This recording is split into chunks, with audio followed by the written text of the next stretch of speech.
Morning guys, welcome back to the channel, hope you're well. Today's video is going to be a updated review of my BMW S1000XR. So some of you may well know I've had the bike for about 6 months. I've done about 8,000 miles on it. So I believe at a point now I can give you a decent review of it. What I like about the bike, what I don't like about the bike. This bike is great, but it's not quite perfect. There is a few little things that could be better, but all in all it is a pretty good bike. So just before I start this review, just as a bit of a disclaimer, these are all my opinions and my views on the bike. Isn't necessarily fact, just in case someone looks at the video and says, well, it isn't actually true, this isn't the case, that isn't the case. These are just my opinions and my views on the bike, owning it for 6 months and doing 8,000 miles. So I'll roll the intro and we'll get into it.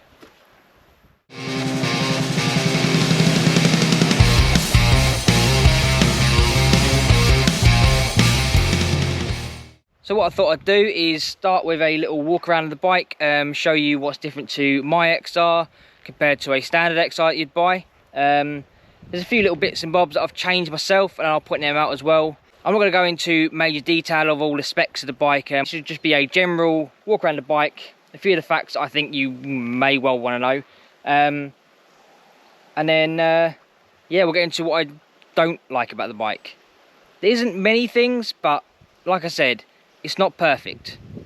So we'll switch to the phone and we'll crack on. So this is my S1000XR. Obviously the first thing you probably notice, it hasn't got the standard screen on it. That was changed and I'll get into that later.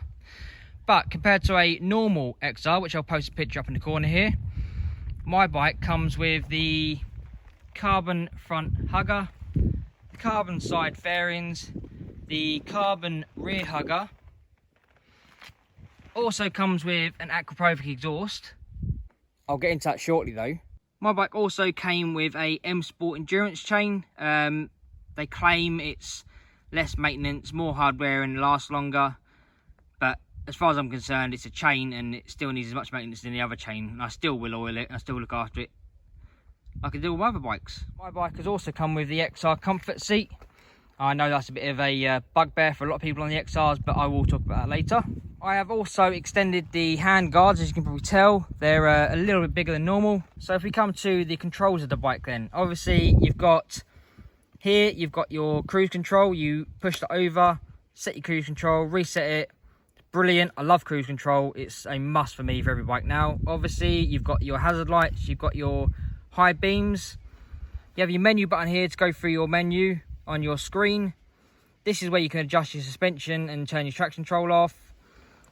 You have your indicators on and off. They are self-cancelling indicators, which are handy, but I'm not overly keen on them. Sometimes they don't turn off when you want them to. And obviously then you've got your horn at the bottom.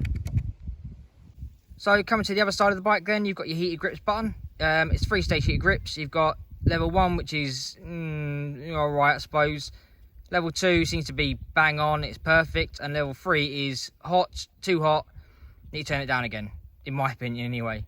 Then you have your mode button, which is what you go through to get your engine modes. You have rain mode, road mode, dynamic, and then you have dynamic pro. Obviously rain mode will soften the suspension and give you less throttle response. Then you've got your road mode, which keeps the suspension pretty much the same as rain mode, but it does give you more response on the throttle. And then you have dynamic, which stiffens suspension up, gives you full response for the throttle, and that's also makes the exhaust a little bit more aggressive. We'll get into that again later. You've also got your start-stop button. So obviously the bike is keyless, so you just have a button to start it up. This is your standard dashboard. You do have a sports dashboard, but I'll be honest, I never use it. I just stick to that because I just find that's all I really need, to be honest. To get to your menu for your bike, it's just pressing it down and then using your widget wheel, push it across. That will be where your sports menu will be. Press it down. That's your sports menu. I don't personally use that, but it's there if you want it. Gives you a little bit more information, but information I don't particularly need, if I'm honest. Coming back to your menu dashboard, going along, your navigation when you got your sat nav set up, and you can also link your media to it, and your phone and your headsets, and then obviously all your settings for the bike are in there. Again, I'm not going to go into too much detail of this. There's plenty of other YouTube videos on there showing you the settings of this bike. Let's just give you a rough idea. Like I said, this button here adjusts your suspension, so dynamic mode now. You can put the suspension into road mode, but keep the actual engine mapping in dynamic, which is pretty much where I keep it, unless I want to have a bit of fun, and then I'll put the suspension back into dynamic mode. It is quite firm on dynamic mode, but that's where I think if you're going to have your fun, that's where you want to be keeping it, really. So if I just show you the mode button, so you've got mode, you've got dynamic up there. Just click it through to rain mode, road mode, and dynamic mode. Mine hasn't got set up for Dynamic Pro because I don't mess around with all that. Dynamic is perfectly fine for me, so that's what I pretty much keep it on. So a few facts and figures about the bike. It's got 265 brake horsepower and about 88 pound-foot of torque, which makes it pretty nippy, especially for a sports tourer, as it claims it to be. It's got a 20-litre fuel tank on it. I've ridden the bike quite a few times, and it tells me it gives me about 240-ish miles. That's never going to happen. I think you'll get about 180 miles, 190 miles to a full tank without panicking that you need a fuel station. The bike will tell you when you get about 40 miles left in the tank that you need to get a fuel station. So, but in general, I'm getting around about 180, pushing it, I'll get 200. But I mean, I'm generally filling up before that anyway, just in case. So the bike is quite a tall bike. It's 840mm seat height. So, and with the comfort seat, it gets a little bit more cushioning, so probably a little bit higher than that. You can adjust the height on suspension, but I found it hasn't really made that much difference, so I just leave it as it is. To give you a bit of an idea, I'm 5'10" with a 32-inch leg, and I can reach the floor on it, but I'm on the balls of my feet. I'm not flat-footing, but for me, that's fine. Balls of my feet is probably my limit. Anything higher than that would be a no-go for me, but this is just about right for me. So the bike is quite a heavy bike. It's 226 kilos. You do feel the weight of it when you're trying to get off the side stand. That's a point we'll get to later. But once it is up, you don't feel the weight of the bike at all. It is a very agile bike as well when you're riding. I have ridden bikes that you feel the weight of them, i.e. for example the Blood bike that I ride. That's a very heavy bike, and when you're going into corners or going to roundabouts, you do feel the weight of that bike. You feel it wanting to drop, where this is nothing like that at all. This is a beautiful bike to ride. You do not feel it at all. So that was a little bit of a walk around the bike, a little bit of a look at the dashboard. I'll say I'm not going to go into too much detail with it. There's plenty of other videos on YouTube for that. This video is pretty much just to give you an idea of the issues with the bike. I say issues, they're just things that probably could have been done better. But yeah, let's get into them, shall we? So as you can tell, I am sitting bolt upright, and you'll find the bike is sitting quite far over that way. This is one of the issues I have with the bike. It does lean a long way over, as if the side stand is too short for the bike. It makes it quite difficult to get it back off the side stand, especially if you've stopped on a cambered road, for example, where the bike leans even further. Like I said to you earlier on, it's like just shy of 230 kilos to try and hoist up. Hoist? If that's even a word. But yeah, it's just basically just a heavy bike to try and hoof up off the side stand. So that's one thing I don't particularly like about the bike. All I needed to do, really, in my opinion, was to make the side stand a little bit longer. But it is what it is. So moving around to the engine then. Obviously it's a very good engine. It's derived from the S1000XR, so it's not a bad engine. The only thing I don't like about it personally, it's a very loud engine. It's quite a rattly, loud engine, which is something I'm not really used to, because I've obviously had quite a few four-cylinder bikes and they're not usually this rattly or this loud. I have spoken to other XR owners, as well as RR owners and R owners, and they all say, because it's obviously the same engine, it is a bit rattly and it's something that they ain't really keen on. But yeah, you can't really change that. Another thing about this engine as well, it does run hot. I mean, I'm wearing my Kevlar jeans today and my shorter boots, and I do find that when the engine gets hot, you do feel the heat on your leg, especially on a day like today. I mean, it's 24 degrees today, and it's yeah, you do feel the heat of the bike, which is going to be all right in the winter. Don't get me wrong, it'll be lovely, but in the summer, you don't really want that heat. But again, it's just the nature of this engine. It's just a hot engine. I have spoke to BMW about it, and they said it's just one of them things. It's just the engine. So yeah, just something to bear in mind. It does run quite hot. A massive bone of contention for a lot of people about this bike is the seat. I do get it, I do understand it, because the seat is very much a sculpted seat. You have these bits on the edges here which people find uncomfortable. I personally don't find it uncomfortable. I find this bike actually very comfortable. Like I said to you earlier on, these are all personal opinions, and with me, I find the bike very, very comfortable. Interestingly though, more comfortable in leathers. In jeans it's fine, it's comfortable, don't get me wrong, but when I wear full leathers, I don't know, this seat just seems to be even more comfortable. I can't explain that. I don't know why that makes a difference wearing leathers to jeans, but yeah, just wearing leathers just seem to make this bike that little bit more comfortable than I think it already is. Like I said to you earlier on, this is a comfort seat, so it is a little more padded to a standard seat you'd get. Maybe that's an issue for a lot of people because it's not as comfortable. In the standard seat may be quite thin, this one's quite a thick seat, but it still does have the edges like I said to you earlier, and maybe that's the issue. But I don't know, I just think it's one of the things that you'd probably have to go and test ride an XR and see what you thought of it. I mean, I've never had a problem with it. I've been to Wales on the bike, which is a good 4.5 hour ride, and not once did my backside start hurting. I've been to Yorkshire, I've been full day rides on the bike, and not once have I felt that this seat is uncomfortable. So I understand why people would say that, but for me, it's not. Another bugbear for the XR for me is when you're on bumpy roads or go over speed bumps, there's a horrible rattle. Now a lot of people say it's a side stand rattling, but I can confirm it's not the side stand that keeps rattling. Inside here, the chain will bounce up and down and keep clattering against the frame of the bike. It's really, really frustrating.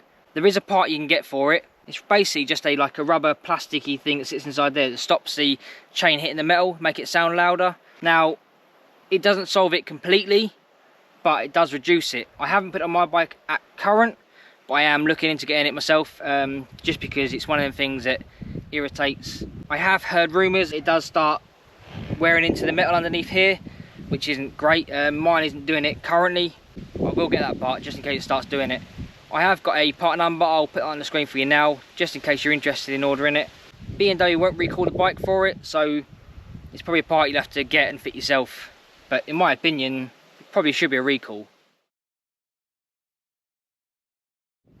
So another complaint that I see on a lot of forums and Facebook groups of the XR is how the bike is quite vibey. Now, I've owned a lot of 4-cylinder bikes, and I find all 4 cylinders are quite vibey bikes. Not necessarily all of them, but the ones I've owned generally are quite vibey. This bike isn't any different. It does have its vibes, especially when you're going through the rev range. Like when you get to sort of 5, 6, 7,000 RPM, you do feel the vibes through the handlebars. But like I said, I've done long days riding on this bike. I've done long motorway distances, and I don't find the vibes to be a problem. Again, these are personal problems that people have. I don't know, I just don't find it that vibey at all. Yes, you do feel them. I'm not saying you don't, you will feel the vibes, especially when you're giving it some. If you're just cruising along the bikeway or the bypass or anything like that, I don't generally feel them. And when I am playing, that isn't really an issue for me. It just doesn't bother me. But yeah, again, it's something I suggest you maybe take the bike out, see how you feel. You may be able to deal with the vibes, you may not. I think it's personal preference. So coming back to the Akropovic exhaust then. Now if you've seen some of my other videos, you'll know that I absolutely despise the exhaust. I thought it was awful. It didn't have any sound to it whatsoever. And I took it off and put a Pro Race exhaust on it. That was so much better. Give it a real raspy, loud sound, but not obnoxiously loud, which I didn't want. But yeah, it just changed the bike sound completely, and I was really, really happy with it. Now if you haven't seen my recent video, I actually removed the servo on this bike because I was told by quite a few of YouTubers and XR owners, they said removing the servo from the bike changes the sound of the Akro completely. I can confirm it does exactly that. This bike sounds amazing now with the Akro. It sounds how it should have sounded from the factory, in my opinion. So yeah, so I've took the Pro Race back off, I've put the Akro back on, just because it now sounds how I want it to. It's louder, it's deeper, but it's not obnoxious. That's the main thing, it isn't obnoxious. So I'll put a link to the removing the servo on your bike at the end of this video in case you want to do it for yours. But even with a standard exhaust, it makes a massive difference. It just makes it sound, well, makes it sound like a bike should sound. Yeah, I think it's a must mod. Must mod? Must do mod. Oh yeah, just do it. You won't regret it. Sorry to interrupt me, but I have just remembered something else I need to add to that dislikes list. The bike is a pain in the backside to get into neutral. You'll flick from first, straight to second, back into first, second to first before you find neutral quite a few times. Again, it's not the end of the world, it's just an irritant of mine. I just had the issue when I tried to park it back up in the garage, it just wouldn't find neutral. It's a pain. But anyway, sorry, yeah, I'll get back to the video now anyway. Cheers. So the last thing about the bike then that I'm not overly keen on is the fact that at 20 mile an hour, 30 mile an hour in sort of second and third gear, the bike is quite jerky. What's that? But yeah, I do find it quite jerky, and that is something I see on the forums and on the Facebook groups and stuff out of the XR owners, and everyone says they are quite a jerky bike at that sort of speed. I think there's the same issue with the XR. This is the XR. The R and the RR, they're all a little bit iffy when it comes to them sort of speeds. I have looked into it, and I think it's down to the Euro 5's emissions in the UK. To try and make sure the bike passes them emissions, it just makes the fuel in the bike a bit naff. I'm not 100% sure whether you can get the bike remapped to make it fuel better. I'm not 100% sure about that. I haven't looked into that.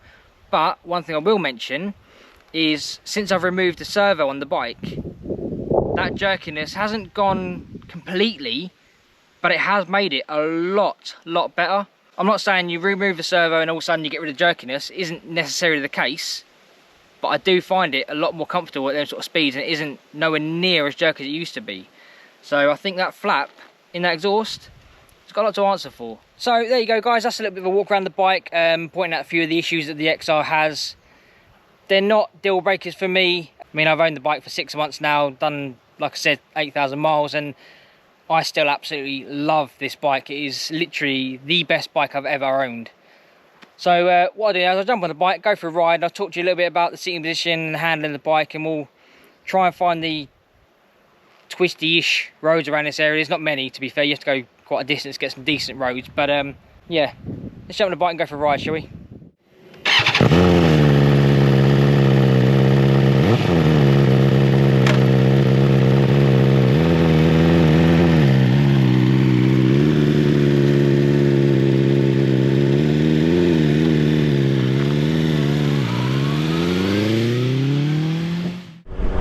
So we're not quite at the twisties yet, but what I wanted to do is bring you back now because, as I explained earlier on, 30 mile an hour at third gear, the bike is very jerky. I mean, I'm currently doing 30 mile an hour, or 29, in third gear, and I'm not having any jerkiness whatsoever.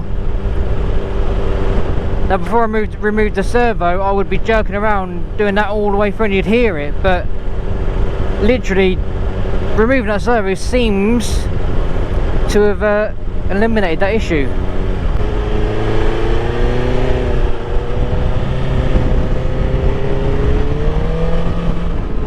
So now coming to a bit more of a twisty road, shall we say. And honestly, this bike, I mean, it handles brilliantly. There's literally no effort to coring this bike whatsoever.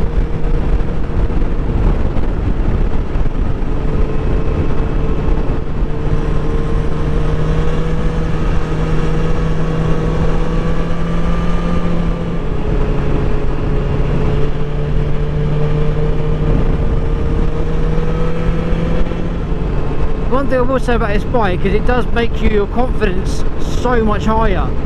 Not to the point that you can run like an absolute knob, but you just feel more confident with the bike, you feel more comfortable with the bike. I have honestly never ridden a bike where I feel more confident, more trusting in the bike than I have on this one.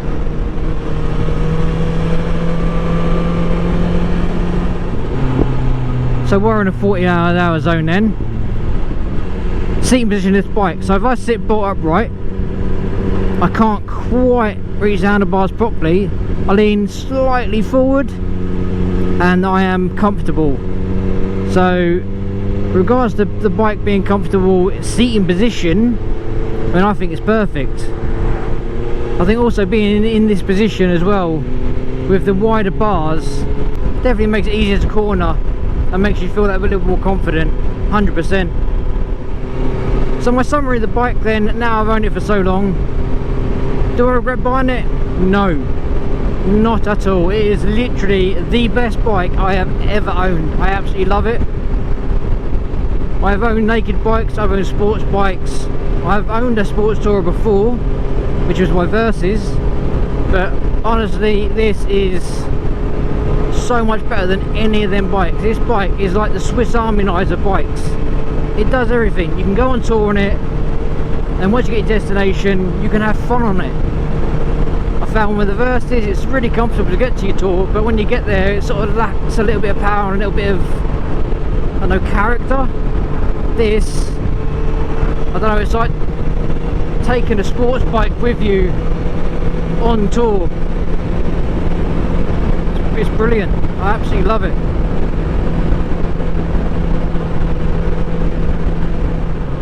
And the quick shifter, oh, that just adds to the fun.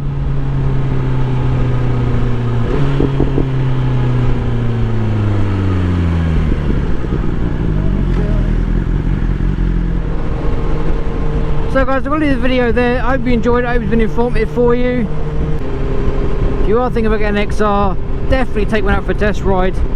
If you can forget the little issues that I brought up, which I can quite easily because the bike is amazing, then I think you'll be very, very happy with an XR. I think they're brilliant bikes. Anyway guys, I will catch you on the next one. See you later.